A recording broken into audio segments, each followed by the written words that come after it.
What's up mga pards? Another day, another vlog. This is Beherong Bong and welcome back to my YouTube channel. For today's video mga pards, it's another Cebu vlog. And mga pards, nandito na naman tayo sa Queen City of the South. It's our rest day. And for today's video mga pards, samahan nyo ako magpunta sa isa sa pinakasikat na pinupuntahan dito at isa sa pinaka, I think, #1 tourist destination sa Cebu. And hindi nyo dapat ma-miss pag nagpunta kayo ng Cebu City. It is the Magellan's Cross and the Basilica Minor de Santo Niño de Cebu. Yes mga pards, hindi naman ako devotee mga pards, but I rest assured kapag nagbibisit ako ng Cebu ay nagbibigay pugay ako at dumadaan ako sa Basilica de Santo Niño de Cebu. Kasi yun mga pards, majority of my prayers are answered by sa Señor Santo Niño, and sana kayo din mga pards, if ever pupunta kayo dito, don't miss out to visit the Magellan's Cross and the Basilica Minor de Santo Niño de Cebu. And yun mga pards, if ever pupunta kayo dito, this will be your guide going there. And by the way, marami akong mga vlogs featuring Cebu City. But before anything else mga pards, don't forget to subscribe to my YouTube channel. Please like, share, comment down below if you have questions, and please follow me in my social media accounts, Facebook, Instagram, and TikTok, also at Beherong Bong. So without further ado mga pards, let's go. Punta na tayo sa Magellan's Cross and Basilica Señor Santo Niño de Cebu. Let's go mga pards!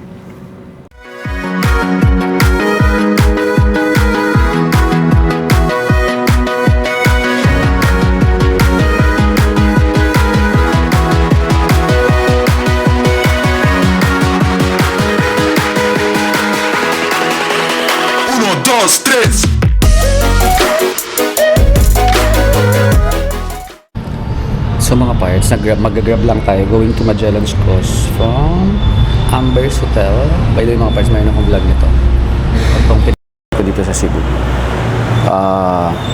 Hanapin mo yan sa aking YouTube channel. If ever you're looking for a place to stay in Cebu. So yung grab natin is 140 pesos. Mga 2 kilometers naman yun. Actually, pwede nyung lakarin, pero medyo malayo. 2 kilometers.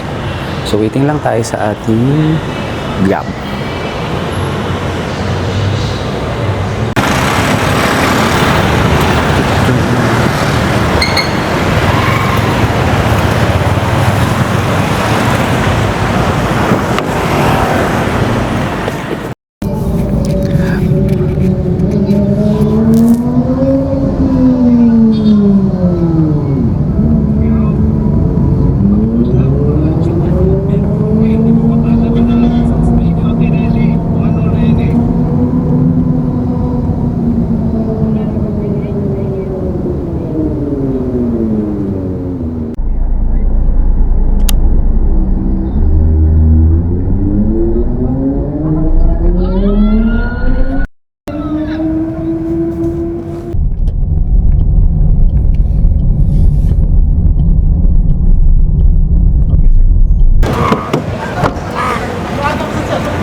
Yay! Mga pards, sobrang bilis lang ang ating biyahe.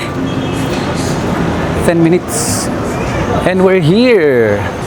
So mga pards, dinaanan natin yung Colon Street. Nakita nyo kanina, that is the oldest street in the Philippines. And pwede rin kayong pumunta doon. Pero yun nga lang, medyo magulo. So, ingat lang kayo sa mga mandurukot.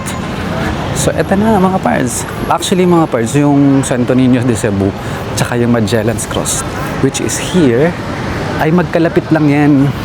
Meron din ditong pinupuntahan, which is yung Port Santiago. Port Santiago.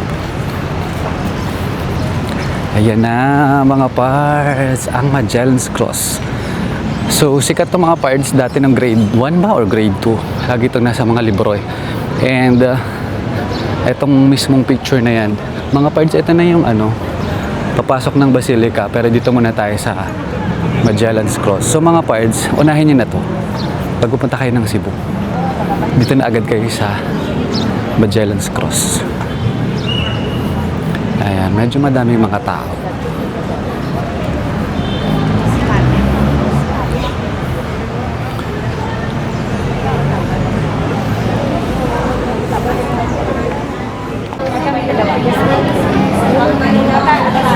Ayaw niyo magpa-picture, ma'am.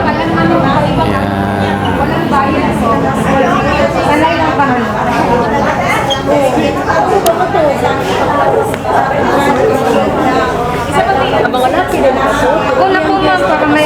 kayo, ginagano namin. Ibigay mo, peso.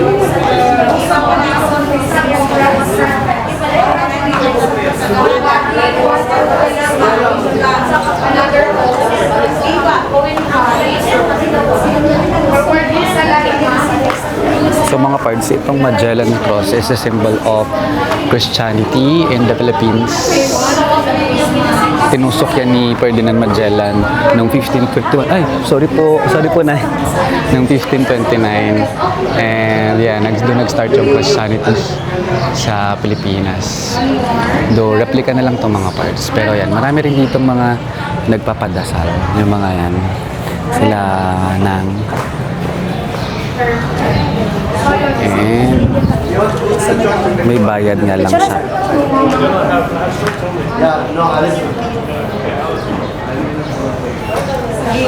Kaya, so very historical and very nostalgic. Nostalgic yung Magellan's Cross. So, pangilang beses ko na dito mga parts kasi nga tumira ako dito sa Cebu ng ilang buwan. So, kaya nostalgic na din.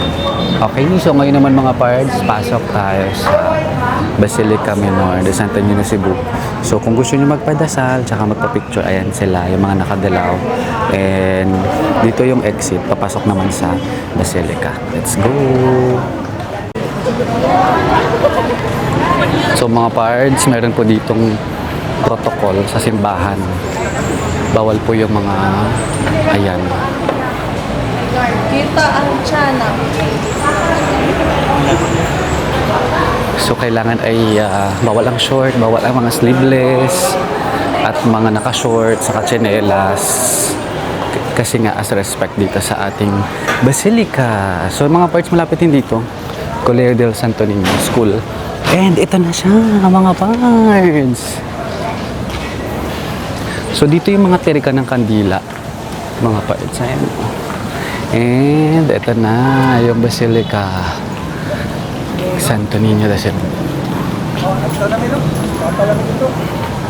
Wala masyadong tao ngayon mga parts kasi usually Sunday, Saturday ngayon. At saka pag sinulog, sobrang daming tao dito mga parts kasi dito din ginaganap yung mga masses. Yan mga parts, this is the Basilica. Oh my God, this is 500 years old mga parts. O diba alam ko, nag-research naman tayo mga parts, 500 years old na siya. Pero nakailang renovation na din yan. And sa tapat niyan mga parts, itong parang ito, Hope of Pilgrim Church. Usually, dito ginagawa yung mga mass. Open yan kasi nga masyadong madaming tao. Meron din yan sa, ayun, sa taas. And yung mga mass, mga novena, dito yan ginagawa sa labas. Okay. Oh, ganda mga parts. Oh, tapos yung mga nagtitinda ng balloons. Dami mga nagsisimba kahit Saturday, nagdadasal. Ayan, isa na tayo dyan. Ganda mga parts. Pero bago tayo pumasok mga parts, magtitirik muna tayo ng kandila doon. Balik muna tayo doon, okay?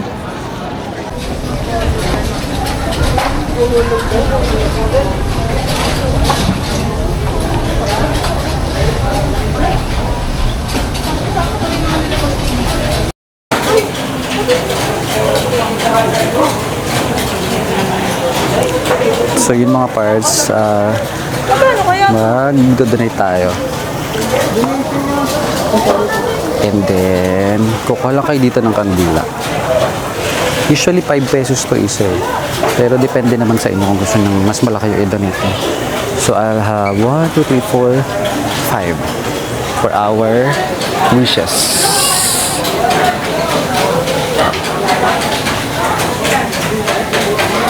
Dito tayo sa mga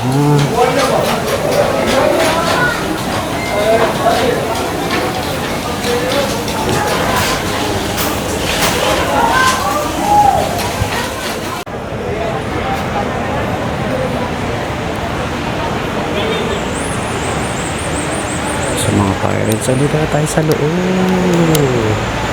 ng Basilica. So, bawal mag-picture habang may misa.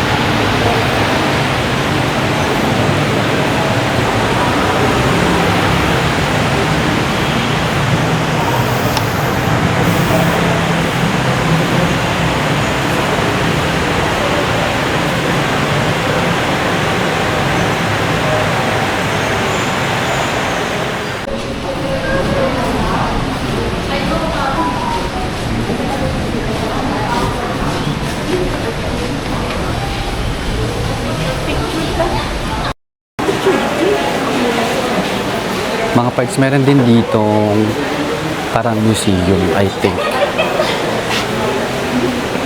Ayan, ayan ganda. Ayan mga parts. So, and pwede kayo actually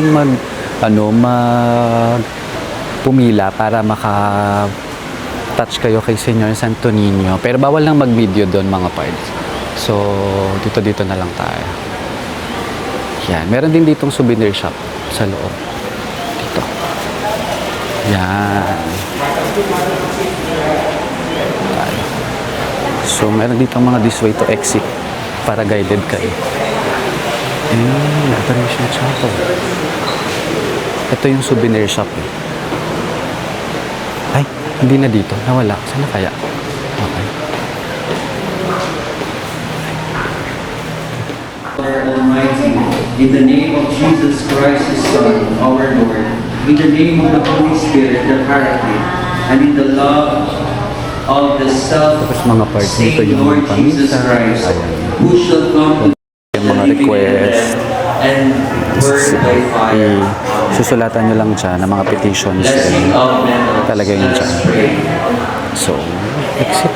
Almighty God, Ito yung thou office. dispenser of every good, we humbly ask you by the intercession of Saint Benedict, that you So, there you have it mga parts. Tapos na naman isang quick vlog natin featuring itong Magellan's Cross and the Basilica Senor Santo Niño or Basilica Minor del Santo Niño de Cebu. And yun mga parts, sobrang happy ko kasi ngayon nga, every time na nagpupunta ako dito sa Cebu, I really make an effort to visit Senor Santo Niño, to pay respect and of course to send yung mga prayers natin. And yun mga parts, yung pagpunta nyo dito, sabi ko nga, kailangan mapuntahan nyo to pag nagpunta kayo ng Cebu and definitely worth the visit kasi very historical. Dito na-discover ni Magellan yung Pilipinas and yung Magellan's Cross is a symbol of Christianity in the Philippines in 1521. And mga parts, walang bayad, libre lang yung pagpunta nyo dito except yung papunta, yung sasakyan o kaya kung magtutour kayo or yung mga pagpunta nyo ng Cebu, but the entrance fee wala, kailangan nyo lang sumunod dun sa mga regulations. So may mga areas na bawal magpicture and then of course yung mga parts, yung attire is they're very strict when it comes to the attire. So yun, I hope nagkaroon kayo ng idea mga parts if ever you're going to Cebu, bibisitahin nyo itong Magellan's Cross at saka yung Senor Santo Niño. So pag nagustuhan mo ang video ng ito mga parts, don't forget to subscribe to my YouTube channel. Please like, share, comment down below if you have questions. I have a lot of vlogs, travel vlogs, unboxing vlogs, it's Viajero vlogs, anything under the sun. And if you have questions, just comment down below. Hit the bell icon para like updated sa aking mga YouTube videos and please follow me in my social media accounts, Facebook, Instagram, and TikTok also at Viajero Bong. So yun mga parts, hanggang sa mga susunod kong YouTube videos, stay safe and healthy. Bye-bye!